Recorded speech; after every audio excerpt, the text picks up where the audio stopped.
All right, guys, I wanted to show you how I'm getting the fuel out of these tanks. So on the passenger side, I actually disconnected, show you here. I actually disconnected the filler neck from the tank in order to get the siphon tube down in there. That one was pretty much empty. On this one, I was actually able to squeeze the hose all the way down into the tank.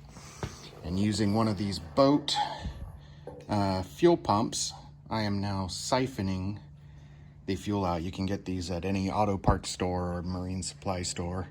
Like I said, I was previously working on a boat, so I have lots of boat stuff around. I do have another video, not nearly as well put together, of that boat, which is pretty sweet. But back to this, we've got some old mercury tanks here that I'm going to be using to dump the old fuel at the local transfer station. And I did take a fuel sample. Let's see if I can get it to focus here. And what looks like particulates is actually just bubbles. It does look old, but it doesn't look like the tank is delaminating. So I think some fresh fuel in here and we're gonna be good to go. So next time I post, there will be some fresh fuel in probably both sides at least, so we can check their function. So I will update you guys as I go. All right, a little bit of a test drive after doing some fresh fuel. We got 5 gallons of semi-fresh fuel. We still got oil pressure.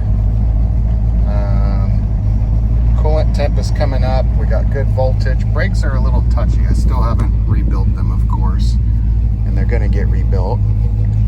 But it seems to be idling. Looks like we're in neutral. Okay, I think I must have bumped that. All right, let's see here. Here we go.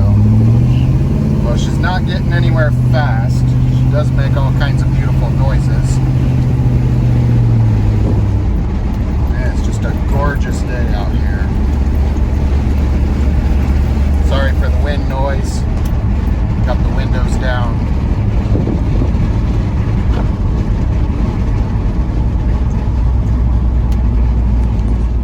Welcome back. That last clip was of me doing a quick test drive with some fresh fuel in it.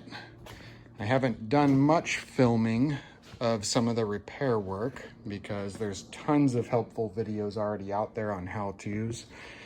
This is not going to be a how-to video. This is just kind of following the progress that we make on this. So what we've done so far is we did pull out everything braking. We've got a new brake booster in here.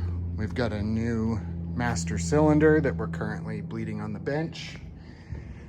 We've gone ahead and pulled everything off the axles. We're gonna press in new ball joints next time. Got a whole pile of parts over here. Everything from brake calipers to tie rods, ball joints. We got some really nice worn hubs here. Sorry for the shaky camera there, but the automatic ones kind of imploded upon removal. So we got some real nice classic looking worn manual locking hubs. That's gonna go on. Got some new rotors. That one's in the box. New brake hoses. Let's see here, the old brake boosters in there. Got drums on the way. Looks like we forgot to order that actually. And then we've got a whole new steering system here. So we got new tie rod with the upgraded 1-inch size. Got Avery over here who's been riding her bike. Here's the axles.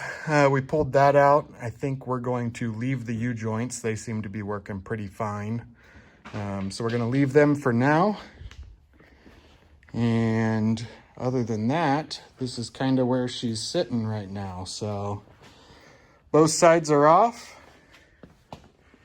And hopefully in the next video, this thing will be back on the ground, maybe even on some new wheels and tires.